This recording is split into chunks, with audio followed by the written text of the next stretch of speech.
Hello, fight fans, and we have made it. We did it. We got it to the end of UFC 246. Congratulations if you managed to stay up overnight as well, if you're watching from the UK.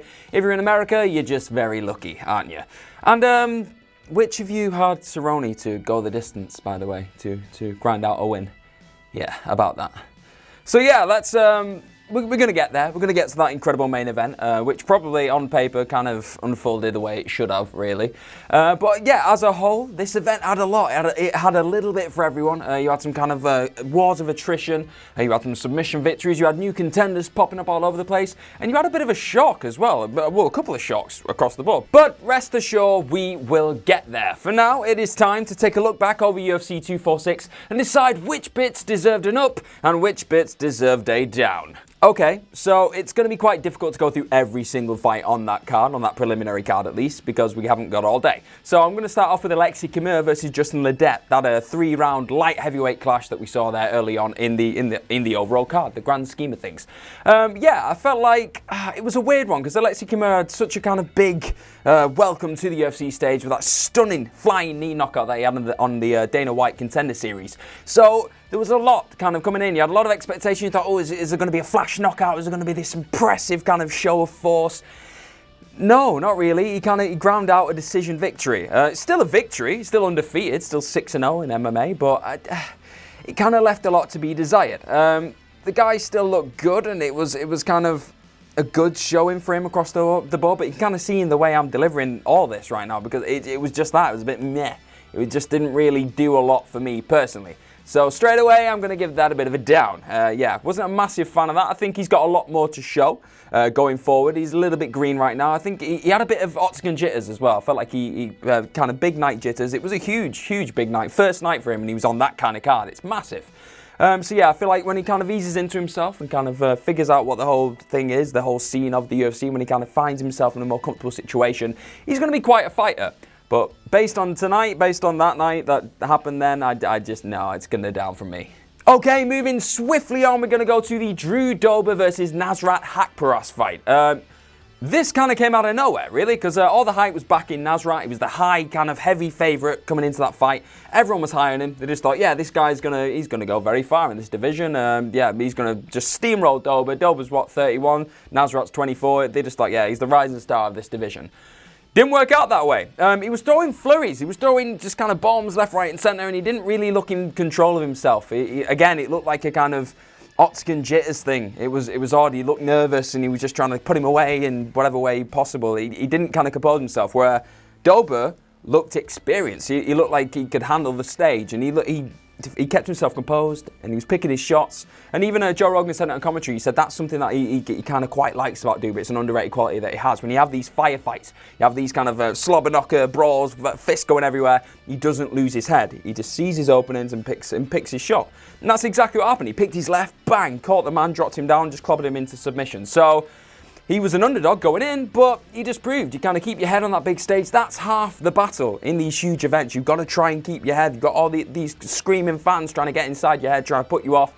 And the cooler head tends to prevail. And that's exactly what happened here. So, Drew Dober, you're getting yourself an up. I don't know why I've just turned into Daniel Bryan from WWE, but it's an up.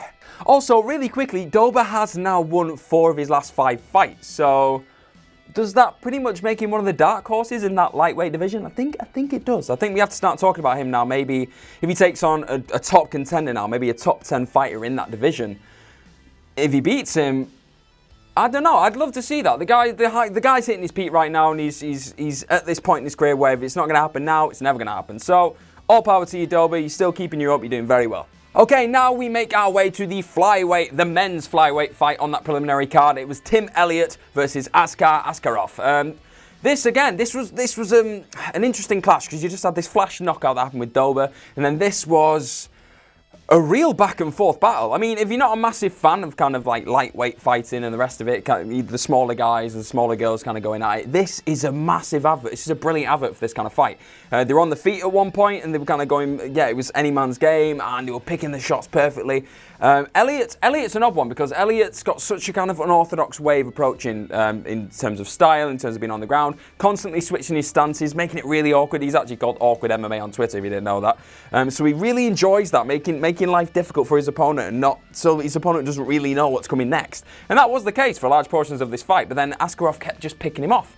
With the odd kick, I thought his striking, again, was similar to Dober. I thought he was a lot more efficient with his striking than what Elliott was. I think Elliott was just trying to get in his head a lot of the time, just throw random sporadic movements just to try and throw him off, and it worked at times. But then when he got to the ground, it was literally shifting. Every 5 seconds you were like, yep, this guy's going to ground him out now and get the submission. Nope, now we're going to flip it on its head. It was a brilliant advert for flyweight fighting. In the end, Askarov won the fight. He won by unanimous decision. I think unanimous is a bit... personally, I thought it was a bit rough, that. I thought it was a lot closer than a full clean sweep victory. I thought Tim Elliott had a lot of good moments on the ground. Maybe it was the striking that let him down. Yeah, I can submit that. Askarov struck a lot better when they were on the feet, but I thought he had some decent takedowns as well. So I thought that was quite unfortunate. It could have probably gone to a split. I probably still would have gone to Askarov, but I think unanimous is a bit... doesn't do Elliott justice. I thought he looked very good in defeat. So yeah, for that kind of back and forth fight, because for me it's probably one of the more entertaining fights on the card, I'm giving that one an up. That's going straight up for an up. Okay, now we're going to go to probably our second big shock of the night after the Dober knockout. It was Maisie Barber taking on Roxanne Modafferi. That was...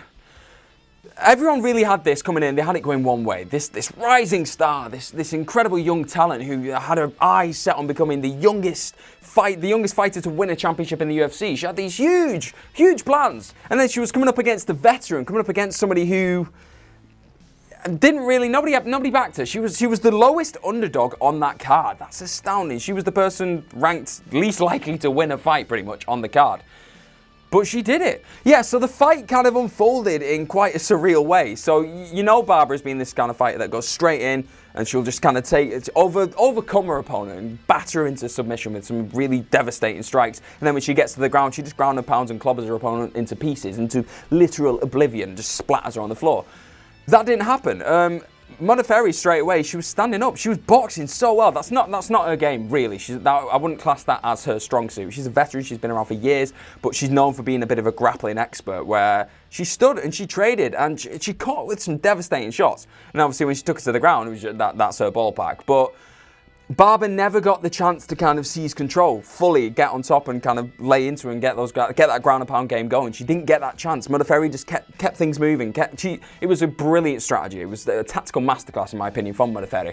But then in the second round, she caught her with a stiff jab early on, and Barber seemed to kind of recoil. It caught her off guard and she backtracked, but then she injured her knee in the process, and that's when things really took a turn. She was on the floor and you could sense she was like screaming, like, my knee's in a lot of pain. And their doctor came into the octagon and then he was like, oh, it's fine. She just got a slight ACL tear. A slight... what? Like, I mean, incredible that he managed to, like, quickly diagnose that just by kind of looking and touching her leg. I'm pretty sure that's what an MRI is for. So this guy's got, like, human MRI skills and abilities. That's what pretty much Twitter's been saying. This guy is the human MRI machine. He's a doctor, obviously. He's very qualified, but it was a very surreal moment. I've never seen that happen. A doctor come in mid-fight and go, yes, okay, I'm diagnosing you right now. You've got a really surreal, bad injury, but you can carry on. It's fine. And I'd say that was an ill-advised move, personally. I think after she got back after that second round, her corner should have seen the way she was not moving well. She wasn't moving naturally, and they should have sensed that, yeah, if it was a slight ACL tear, it's probably wise to stop the fight. And so, we don't know what severe damage has just been done to her knee. I mean, if it was me and I was in a corner and she came back after that second round, I'd kind of see the state that her knee was in at that point and sense that she shouldn't be carrying on. Like, even if it was just a small tear, it was enough where it was affecting her performance, and then she could do further damage by trying to fight through it. And Modafferi could definitely sense that was an issue, and she started targeting it and everything else, and it was a bad choice. I mean, Ariel Awai said it on Twitter. You would have just stopped the fight and just save yourself for another day. You're a young fighter. You're 21. I thought that was an ill-advised decision. She carried on, all power to her. Yeah, she got through the end of the fight, but she lost by unanimous decision because, of course, she did, because she was outclassed, really, by Modafferi. A lot of praise needs to be put on Modafferi for that performance because Barber was an overwhelming favourite. So I salute you, Modafferi. It's going to get it down, purely because of the injury, and I thought that Barber should have been pulled out of that fight midway through it in the second round. She should not have carried on. But, I thought Modafferi, she deserves respect and everything, but down. Okay, now we've made it onto the main card, the big show, the kind of spectacle box office of the night. We're going to start off with the first fight on that main card because that probably makes sense, and that is Anthony Pettis versus Diego Ferreira. Yeah, it was... I had Pettis coming into this. I mean, a lot of my predictions on this main card did not come to fruition, but that's just, yeah, I did not get them right. But I had Pettis picking off Ferreira because I thought the way he kind of approaches his striking game, he's very chaotic. He's not somebody who I see as a composed fighter. He likes the control chaos element. I thought Pettis would take advantage of that and time his shots and pick him off, but that did not happen.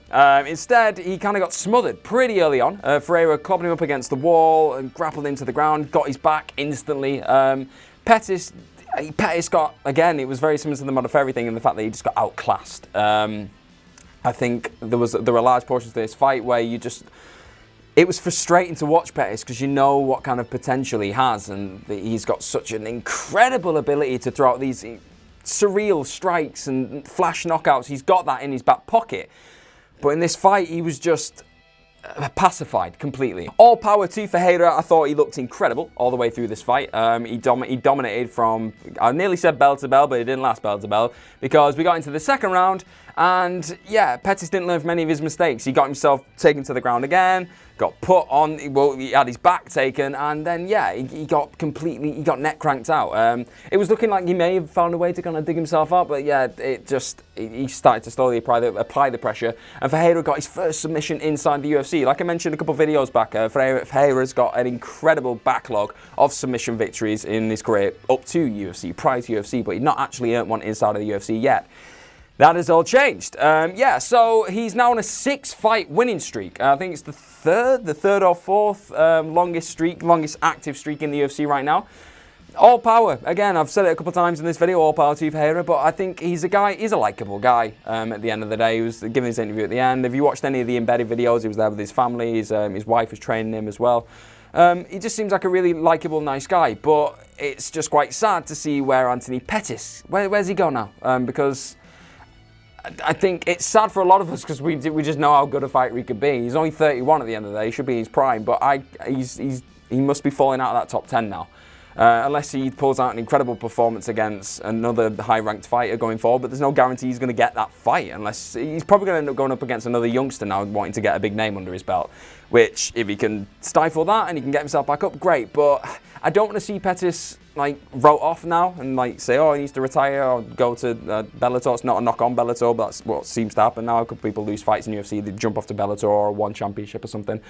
But I'd like, yeah, it's tough. I mean, it was unfortunate for Pettis, but Ferreira, all power to you. You get it up. Okay, really quickly, we're going to give a very quick up to Brian Kelleher for his submission, his quite quick submission win over Odi Osborne. Yeah, Osborne looked like he was going to strike him to oblivion very early on, but then Kelleher got him on the ground. He pulled him into a lovely looking guillotine, but instead of his opponent having his arms kind of like flailing outside whilst he was in the guillotine, he got him trapped in. It was such an unorthodox looking guillotine, and he just, yeah, cranked it up to full notch.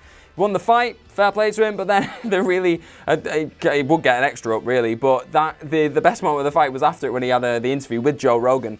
He just seemed really happy to be there, and he was like, yeah, this is really good, it's a great night, but hey, I've just got to meet Joe Rogan, so that tops it all off. You just want to fight on a UFC card, the main card, and you're more bothered, you're more happy about meeting Joe Rogan. Fair play, whatever floats your boat, we salute you, you're getting it up. Okay, now we're at the business end of this card. You've got Alexei Oleinik taking on Maurice Greene now in the heavyweight clash, a monstrous clash.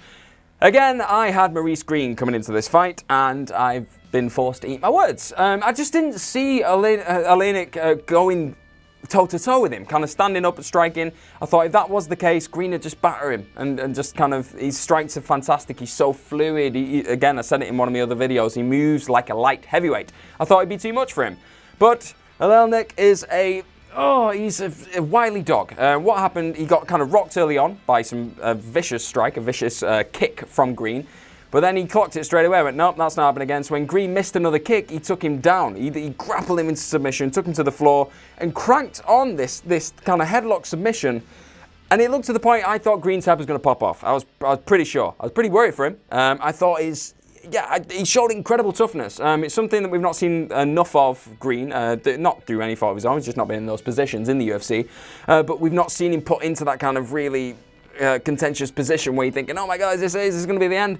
And he got put in that headlock, and even Joe Rogan was saying, this guy, 90% of people right now would have tapped out or just passed out. But he didn't. He stayed in there. He survived that round, and he got his breath back.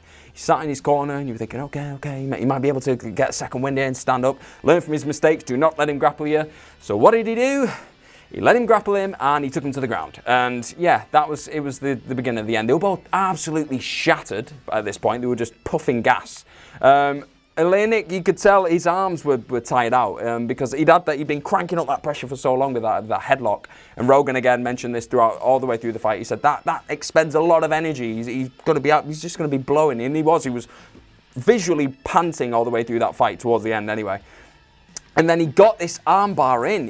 He locked it in, but instead of it was a weird one. He kind of pulled the trap and got hold of his arm, and you were thinking any usual fighter now will crank back and kind of use that technique to crank back. But no, instead he kind of curled in. Yeah, and he's just kind of cranking away at this arm, and which is, the kind of Russian style of doing things, according to Joe Rogan. Again, I was listening to everything he was saying. He said, yeah, it looks like a kind of typical Russian armbar. I was like, yeah, whatever you say, Joe.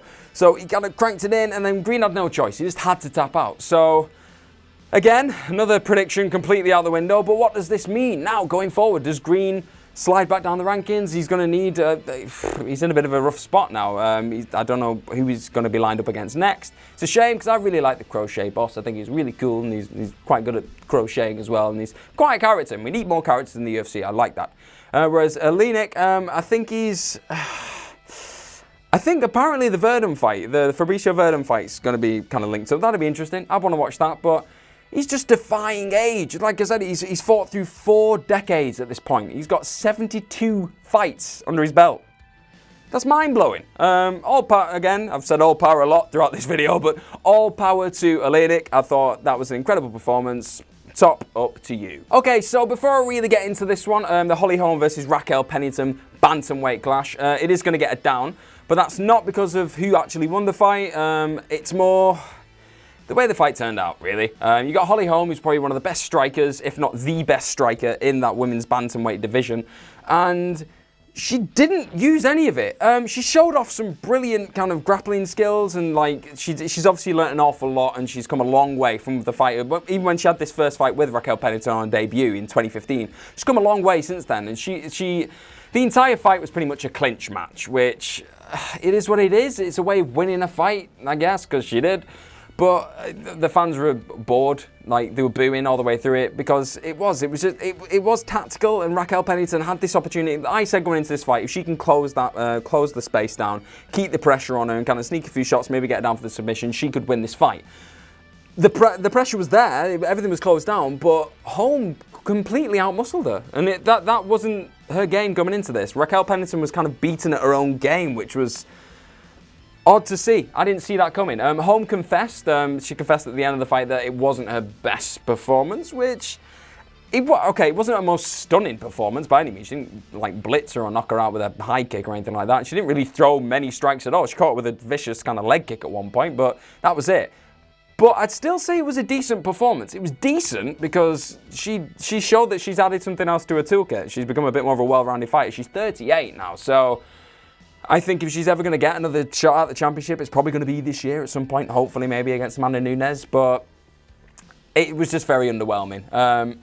It was probably a good thing that it came just before the main event because it kind of set the hype and standard so low that the main event was just going to be better just by proxy, just the way it was. But yeah, that fight's going to get her down. All right, so here we are, the main event of UFC 246. Conor McGregor, the notorious one, Conor McGregor versus Donald Cowboy Cerrone. The promotion, the pre-fight antics of this fight, yeah, there's not been a lot of verbal barbs thrown at you and everything else, but the promotional material, this returning commercial face of UFC coming up to face the kind of blue-collar working class guy, the narrative was awesome coming in. And then, yeah, when McGregor even just entered the building, he looked business, right? He looked all business. There was no cocky kind of, yeah, look at me, I'm the Mac, none of that. He just was focused. It was a laser focus. And when he came out, well, Donald came out first. He just looked happy to be there, to be fair. Probably, yeah, he was. He had every right to be. He was walking around and smiling away.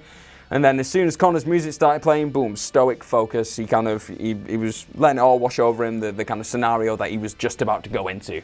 But Conor just strutted out, and there was no theatrics, there was no swagger, none of this, none of this, none of that. It was just, boom, I have a job to do, and I'm gonna do it. Got into the octagon. Everyone's expecting the Vince McMahon strut around the octagon when his name was being called out and announced and everything else. It didn't happen. He stood there, he blew the kiss, kind of give us the older positioning, but that was it. It was a bit unsettling for me as a fan. I kind of sat there and I thought, right, I've not seen this Conor for a while. This is an intense, focused Conor. I'm a little scared for Cerrone. And, well, I was kind of proved right there. Early on, it was odd. I think he was looking... It was weird. He kind of went for a weird, not unorthodox, but kind of a hybrid version of what Jorge Masvidal did against Ben Askren. He ran, and he was kind of going for like an epic left Superman. It was frightening. He just went straight at him, but then he missed, and Cerrone ducked down, and then he caught him with the knee. So it was kind of an unintentional mimicry of Masvidal, which I bet Masvidal was absolutely loving. He was like, that's my move. Sat there in his little weird velvety nightgown thing, but that's another story. But yeah, it was really, really surreal. They got into a clinch pretty early on, and then Conor started using his shoulder. I mean, if you do that in the club, you look pretty cool, but he was doing it in the octagon, and he was changing levels, coming up, and he caught him, I think he caught him 4 times. He broke Cowboy's nose with his shoulder. I mean, coming into this fight, everyone's talking about this weapon, this incredible left weapon. What did he use? His shoulder to completely pulverize his face. Yeah, so I don't think Cerrone really knew what was going on, and he kind of sensed that, yeah, I don't want to get hit by any more of those, I'm going to back up, and that created the space, and then that led for Conor to release that kick, that incredible high kick, a kick that Cerrone tends to be known for, that kind of high kick, and caught him, and he semi-guarded it, and he still knocked him down. The power that was generated in that kick was astounding. But he brought him down to the mat, started pummeling him, that was it, 40 seconds. 40 seconds. How many people come into this fight saying, oh, no, Cowboy, oh, he's a wily old dog, yeah, he'll have to stave him off for a little bit and get all the way to the end, he'll probably tap him out? No. A lot of people did say that Conor, he starts early, he's fresh, and he goes on the attack. Yeah, I believe that, but I've never seen this version of Conor. He just went, it was literally that laser focus. He went through Cerrone. At the end of the fight, he was a bit back to his old self, kind of light-hearted. It was really nice. There was some great sportsmanship. He went straight over to Cerrone, kind of kissed him on the head, and thanked him for, not the opportunity, but thanked him for being the dance partner, I guess. I mean, he was a great guy to have for your first fight back, really respectful bout. And then Conor hugged Cerrone's grandma. Little moments like that. It was just... I don't know if he's just playing this character, this gentleman character right now, and he was saying, oh, I was late to my press conference the other day because I was putting the kids take ages to get ready and all this. Yeah, I get it. Maybe he is playing that part, but I quite like it. I've been kind of on the fence for it for a while, but I quite like it. He's becoming a bit more endearing again. But yeah, in the end, he was kind of back to his old max self, and he was kind of talking down everyone in the division. I can take anyone. He just rinsed Masvidal for that weird nightgown Versace thing he was wearing. Very odd. There's a picture of Conor actually. He wore the same thing, so it's a bit hypocritical, really, Conor. But yeah, we'll let you off. You just want to fight. Okay, we'll let you off on that one. He also promoted his Proper 12 whiskey, 1.75 litre, apparently, something like that. Yeah, he'll never skip a beat when it comes to earning money. That man, he's a serial businessman. But yeah, at the end of the day, Conor wins. Flash knockout, 40 seconds, completely dominated Cerrone. Cerrone got sent to hospital straight after.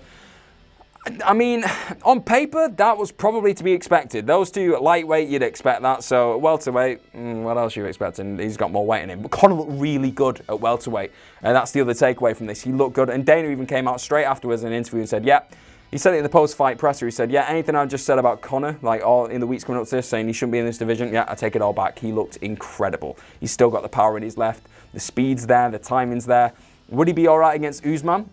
He looked like a bit of a chump on the night when the camera panned to him, and it was very weird. He was doing like a weird yawn thing, and he had odd. Yeah, but yeah, it blows the welterweight division wide open. I'm not too sure now if Conor is going to jump straight back into the lightweight division. Does he want that Khabib fight? Yeah, probably, but he's got all of it. All the pieces are in his hands right now. So yeah, anything can happen, but it is going to get an up.